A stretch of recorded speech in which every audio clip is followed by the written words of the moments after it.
వద్ద మళ్లీ గోదావరి వరద స్వల్పంగా పెరుగుతోంది. రాత్రి నుంచి 47.10 అడుగులు పెరిగిన నీటి మట్టం భద్రాచలం వద్ద కొనసాగుతూ మొదటి ప్రమాద హెచ్చరికను కూడా జారీ చేయడం జరిగింది అధికారులు.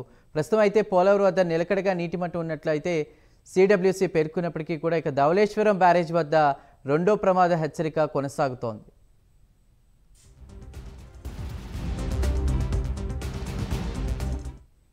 ఇదే అంశంపై మరిన్ని వివరాలు మా ప్రతినిధి శ్రీరామూర్తి అందిస్తారు.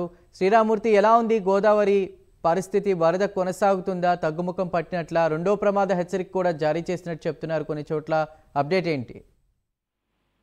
చందు, గోదావరి ఉగ్రరూపం ఇంకా గానీ ప్రవహిస్తున్నట్టుగా చెప్పొచ్చు. ఎందుకంటే తగ్గుముఖం పెట్టినప్పటికీ కూడా భద్రాచలంలో నిన్న తగ్గుముఖం పెట్టి రాత్రి 45 అడుగులకి తగ్గింది. అయితే మళ్ళీ రాత్రి నిలకడగా ఉండి మళ్ళీ రాత్రి 10 గంటల నుంచి క్రమేణా పెరుగుతూ ఇప్పుడు 47 అడుగులకి మళ్ళీ ప్రమాదం చేరుకుంది. వరద నీటి మట్టం చేరుకుంది.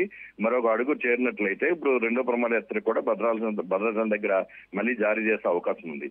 అది స్వల్పంగా పెరుగుతున్న పరిస్థితుల్లో 48 అడుగులకి చేరి ఆగుతుందని చెప్పేసి భావిస్తున్నారు ఈ ఇరిగేషన్ అధికారులు. అయితే ఇంకా ఎగువ నుంచి ప్రవాహం కొనసాగుతూ ఉండడం వల్ల క్రమేణా పెరిగే అవకాశం ఉందని చెప్పి కూడా భావిస్తున్నారు. అయితే కింద వచ్చి సబరి కూడా కాస్త తగ్గుముఖం పట్టింది. అయితే డొంకరాయి నుంచి మళ్ళీ రిజర్వాయర్ లోంచి కుడిచెక్కల నీరు 3000 కుడిచెక్కల నీరు విడుదల చేస్తారు. దీంతో సబరి మరికొంత పొంగుతున్న పరిస్థితి కనిపిస్తుంది. అయితే చింతూరులో ముంపు కొనసాగుతూ ఉంది.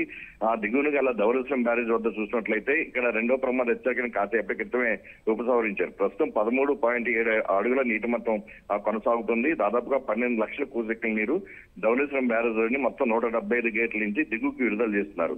అయితే కోనసీమ ప్రాంతంలోని ఏదైతే ముంపు గ్రామాలు ఉన్నాయో 75 లంక గ్రామాలకి ఇంకా రాకపోకలు తెగిపోయాయి.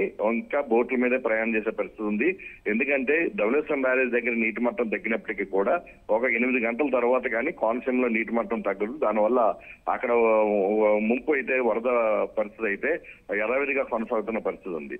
అయితే భద్రాచలం దగ్గర క్రమేణా పెరుగుతున్న నేపథ్యంలో మళ్ళీ ధవళేశ్వరం బ్యారేజ్ దగ్గర కూడా కాస్త స్టడీగా ఉండి కొంచెం పెరిగే అవకాశం కూడా ఉంది. అయితే కొద్దిపాటి మాత్రమే పెరుగుతుంది.